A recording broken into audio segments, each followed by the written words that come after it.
کہ حجر اسود یعنی کعبے کی تعمیر ہوتی ہے اور حجر اسود پر جو ہے وہ قبائل کے سردار کا جو ہے وہ لانجا ہوتا ہے، وہ آپ اس میں لڑتے ہیں کہ اس کو کون نصب کرے گا۔ حضور صلی اللہ علیہ وآلہ وسلم ایک چادر میں حجر اسود کو رکھتے ہیں اور قبیلے کے سردار کو کہتے ہیں کہ اس کو اپنی جگہ پر لے جائے، اپنے ہاتھ مبارک سے وہ حجر اسود کو رکھتے ہیں۔ حضور صلی اللہ علیہ وآلہ وسلم کی عمر جب 40 سال تک پہنچتی ہے تو غار حرا میں وہ عبادت میں مصروف ہوتے ہیں۔ وہاں پر حضرت جبرائیل علیہ السلام آتے ہیں اور حضور صلی اللہ علیہ وآلہ وسلم پر سلام پیش کرتے ہیں۔ حضور صلی اللہ علیہ وآلہ وسلم کو نبوت کی بشارت دیتے ہیں اور فرماتے ہیں کہ پڑھ، یعنی اقرأ بسم ربک الذی خلق۔ تو حضور صلی اللہ علیہ وآلہ وسلم جواب میں کہتے ہیں کہ میں تو ان پڑھ ہوں، میں تو پڑھا لکھا نہیں ہوں، انا امی، میں تو امی ہوں، یعنی میں پڑھا لکھا نہیں ہوں۔ پھر فرماتے ہیں، پھر حضور صلی اللہ علیہ وآلہ وسلم کا جواب ہوتا ہے، پھر اس کو اپنے گلے سے لگا کر اس کو تھوڑا زور دیتے ہیں۔ پھر حضور صلی اللہ علیہ وسلم گھر آتے ہیں اور وہ جو ہے وہی سے کامتے ہیں، خدیجہ بیوی جو ہے اس پر چادر جو ہے وہ بچھاتے ہیں۔ پہلے ابتدائی 3 سال تک حضور صلی اللہ علیہ وآلہ وسلم وہ اسلام کی دعوت چھپ چھپ کے کرتے ہیں۔ جب 3 برس کے بعد حضور صلی اللہ علیہ وسلم کے چند ساتھی، جس میں 12 مرد اور 4 عورتیں یا 11 مرد 5 عورتیں، اس کا ذکر آتا ہے۔ پھر حضور صلی اللہ علیہ وآلہ وسلم صفا کے پہاڑی پر چڑھتے ہیں اور لوگوں کو قریش مکہ کو دعوت دیتے ہیں کہ آؤ قریش مکہ، میں آپ کو کچھ بتانا چاہتا ہوں۔ سب سے پہلے اعلان کرتے ہیں کہ اگر میں کہوں کہ اس پہاڑی کے اس پار لشکر آپ پر حملہ آور ہو رہا ہے تو آپ لوگ کیا کہو گے؟ تو لوگ کہتے ہیں کہ آپ تو کبھی جھوٹ نہیں بولتے، آپ سچ کہیں گے۔ تو وہیں سے پھر حضور صلی اللہ علیہ وآلہ وسلم باقاعدہ دین اسلام کی دعوت دیتے ہیں۔ لیکن اس مجمع میں ابو لہب جو ہے حضور صلی اللہ علیہ وآلہ وسلم پتھر سے مارتے ہیں اور اس کو بد دعائیں دیتے ہیں کہ ہلاک ہو محمد، کہ وہ اپنے دین سے پھر رہا ہے، یعنی قریش مکہ مخالفت کرتی ہیں۔ اس کے بعد جو ہے مختصراً واقعات میں نے آپ کو بتایا کہ قریش مکہ جو حضور صلی اللہ علیہ وآلہ وسلم کو کافی تکالیف پہنچاتے ہیں، کافی جو ہے رنج پہنچاتے ہیں، لیکن نبوت کے 5ویں سال حضور صلی اللہ علیہ وآلہ وسلم اپنے ساتھیوں سمیت حبشہ کا ہجرت کرتے ہیں، حبشہ جاتے ہیں۔ وہاں ایک نجاشی بادشاہ اس کی مہمان نوازی کرواتے ہیں، لیکن قریش مکہ اس کو بھی وہاں پر بھی امن سے نہیں بیٹھنے دیتے۔ اپنے 2 ساتھی بھجواتے ہیں، جو حبشہ کا بادشاہ ہے، 2 ساتھی بھجواتے ہیں کہ جا کے اس سے ملو اور کہو کہ یہ اپنے دین سے منحرف ہوا ہے۔ بادشاہ جو ہے وہ دریافت کرتا ہے کہ کون سا دین ہے۔ پھر حضرت جعفر رضی اللہ تعالیٰ عنہ، جو کہ حضور صلی اللہ علیہ وآلہ وسلم کے چچا زاد بھائی تھے، وہ ایک تقریر کرتے ہیں کہ حضور صلی اللہ علیہ وآلہ وسلم سے پہلے ہم جاہلیت کا زمانہ تھا، بت پرستی تھی، ہم جو تھے وہ مردار جانور کھاتے تھے، فحش کاری میں مصروف تھے، قطع رحمی تھی، غیبت تھا، جھوٹ بولتے تھے اور کوئی ظلم کرتے تھے۔ پھر یہ ہمارے نسب سے آیا، ہمیں دعوت دی، دین اسلام کی طرف بلایا، تو اور پھر سورہ مریم کی کچھ آیات بھی تلاوت کی، جس سے نجاشی بادشاہ جو تھا وہ مسلمان بھی ہوتا ہے۔ پھر شب ابی طالب میں محاصرہ ہوتا ہے اور طفیل بن عمرو دوسی کا وہ اسلام لاتے ہیں۔ لیکن جب حضور صلی اللہ علیہ وآلہ وسلم کی عمر مبارک 50 سال ہوتی ہے تو ابو طالب کا انتقال ہوتا ہے۔ پھر سفر طائف کا آتا ہے۔ سفر طائف میں ایک تقریباً یہ بات ہے 10 نبوی کی، شوال کے مہینے کی، پورا مہینہ آپ صلی اللہ علیہ وآلہ وسلم دعوت تبلیغ دیتے ہیں، لیکن طائف کے سردار نوجوانوں کو جمع کرتے ہیں اور حضور صلی اللہ علیہ وآلہ وسلم پر پتھر برساتے ہیں، حضور صلی اللہ علیہ وآلہ وسلم کو لہو کرتے ہیں۔ حضور صلی اللہ علیہ وآلہ وسلم پھر بھی اس کے لیے دعائیں دیتے ہیں۔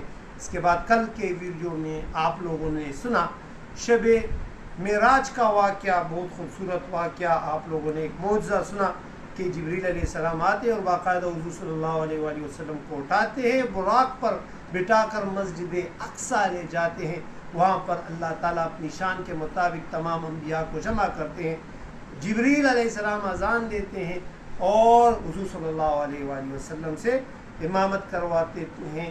پھر براق کے بعد سفر جو ہے وہ سفر معراج ہے، جو کہ معراج کے ذریعے ہوا۔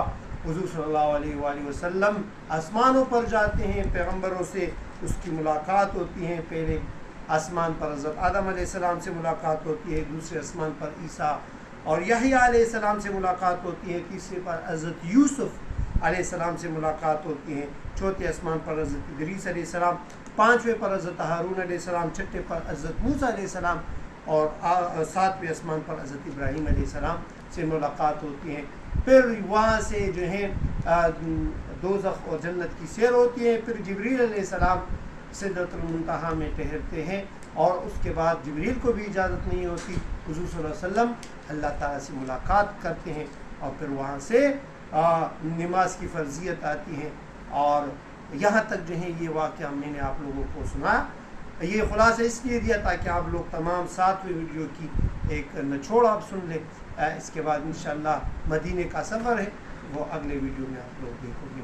تب تک کے لیے آپ لوگ القاری دوست محمد چینل سے جڑے رہیں اور پشتوں میں بھی آپ لوگ قاری دوست محمد صاحب سے یہ سیرت النبی کے سلسلہ جو ہے یہ سنیں۔ تب تک کے لیے اجازت، السلام۔